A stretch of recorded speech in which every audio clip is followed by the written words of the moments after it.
नमस्कार, मी अशोक मिरगे आणि आपण ऐकत आहात मिरगेंची वात्रटिका आणि कविता। दिवाळीचा आज दुसरा दिवस आहे, लक्ष्मीपूजन, आणि बऱ्याच दिवसानंतर दिवाळी 4 दिवस आली आहे। नरक चतुर्दशी, लक्ष्मीपूजन, पाडवा आणि भाऊबीज, आणि शनिवार रविवार चिटकून आलाय। त्याच्यामुळे बऱ्याच लोकांची सोय झाली आणि अनेकांची दिवाळी अगदी आनंदात होत आहे। परंतु आमची जी पिढी आहे, आमच्या पिढीनं जी पाहिलेली दिवाळी आहे, जी गावाकडे दिवाळी असायची, त्या दिवाळीची आम्हाला प्रत्येक दिवाळीत आठवण येते। ज्या वेळेपासून आमची दिवाळी कधी कधी 2 BHK मध्ये 1 BHK मध्ये होऊ लागली, त्यावेळेसपासून आम्हाला गावाकडल्या दिवाळीची आठवण होऊ लागली, प्रकर्षाने होऊ लागली।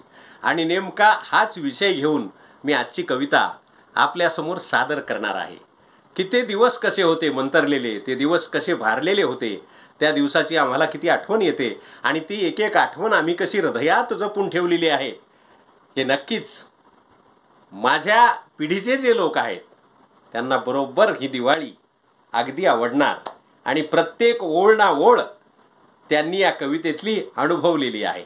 आणि म्हणूनच आज ही कविता आपल्या समोर सादर करत आहे। कवितेचं नाव आहे आठवणीतली दिवाळी। आठवणीतली दिवाळी। ऐकूया माझी कविता। लहानपणी आमची दिवाळी काय सांगावं कशी होती, लहानपणची आमची दिवाळी काय सांगावं कशी होती। एक एक परंपरा ही द्रष्ट लागावी अशी होती, एक एक परंपरा ही द्रष्ट लागावी अशी होती। वसू बारशेला सारे गुराखी गाई सांभाळणारे, वसू बारशेला सारे गुराखी गायवाड्यात जमायचे आणि गाई म्हशीस औक्षवण करून त्यांनी गाणी म्हणायची। दिन दिन दिवाळी हे पुढे एकाने म्हणायचे आणि गाई म्हशी ओवाळी हे आम्ही मागे म्हणायचे। नरक चतुर्दशीच्या दिवशी खूप थंडी पडायची। आता दिवाळीत गरमी व्हायली, 33 डिग्री तापमान आहे पुण्याचं। नरक चतुर्दशीच्या दिवशी पहाटे आंघोळीच्या वेळेस खूप थंडी पडायची आणि आंघोळीसाठी उठवताना लेकरं नुसती रडायची। आंघोळीसाठी उठवताना लेकरं नुसती रडायची। भल्या पहाटे अंगण झाडून आई सडा टाकायची, भल्या पहाटे अंगण झाडून आई सडा टाकायची आणि पाट्यावर वाटलेलं उठणं आमच्या अंगाला माखायची। मंदिरातल्या सनईचे तेव्हा मंजूळ सूर चालायचे आणि वाजत गाजत देवालाही पुजारी आंघोळ घालायचे। वाजत गाजत गरम पाण्याने देवाला आंघोळ घालायचे। रंगीत तावाचा आकाश कंदील खळ करून आम्ही करायचा।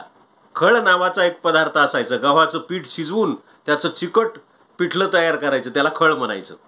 मग रंगीत तावाचा आकाश कंदील खळ करून आम्ही लावायचा, त्यात ठेवलेला पंतीचा दिवा 4 दिवस तेवायचा, त्यात ठेवलेला पंतीचा दिवा 4 दिवस तेवायचा।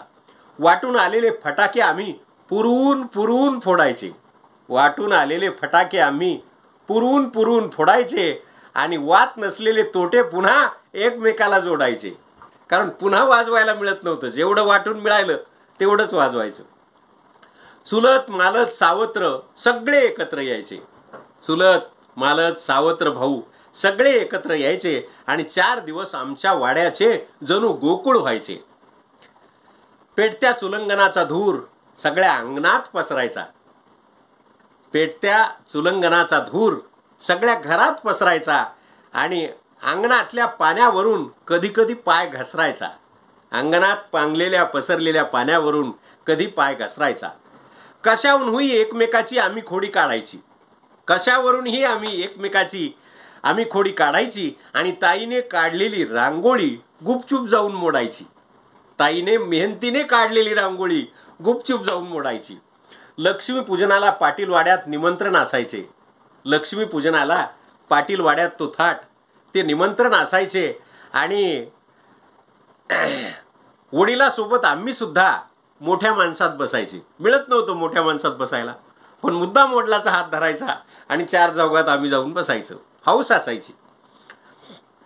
सर्वाकडे पाडवा भाऊबीज थाटामाटात व्हायची, सर्वाकडे पाडवा भाऊबीज थाटामाटात व्हायची आणि प्रत्येक घरची माहेरवासीन साडी चोळी करून जायची, प्रत्येक घरची माहेरवासीन साडी नेसून जायची।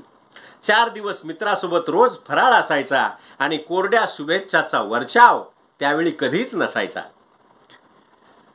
4 दिवसांची अशी दिवाळी पटकनच सरायची. 4 दिवसाची अशी दिवाळी पटकनच सरायची आणि सहवासाची गोड शिदोरी मात्र वर्षभर पुरायची. सहवासाची गोड शिदोरी वर्षभर पुरायची. पहिल्यासारखं आता कुणीच कुणाकडे जात नाही. पहिल्यासारखं आता कुणीच कुणाकडे जात नाही आणि चुकून एखाद्या वेळी गेलंच तर एका ताटात जेवत नाही. चुकून एखाद्या वेळी गेलंच तर एका ताटात खात नाही. आता प्रत्येक दिवाळीला लहानपण आठवतं. आता प्रत्येक दिवाळीला मला माझं लहानपण आठवतं आणि कल्पनेतल्या त्या दिवाळीसाठी गावाकडे पाठवतं. कल्पनेतल्या त्या दिवाळीसाठी गावाकडे पाठवतं. रिकामा वाडा पाहून मन त्याच पावली परत येते. रिकामा वाडा पाहून मन त्याच पावली परत येते आणि 4 दिवस माझ्या मनाची नुसती घालमेल होते. 4 दिवस माझ्या मनाची नुसती घालमेल होते. धन्यवाद. ही कविता नक्कीच आपल्याला भावली असेल, हृदयापर्यंत गेली असेल.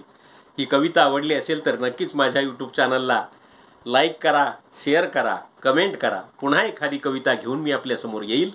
तोपर्यंत सर्वांचे धन्यवाद.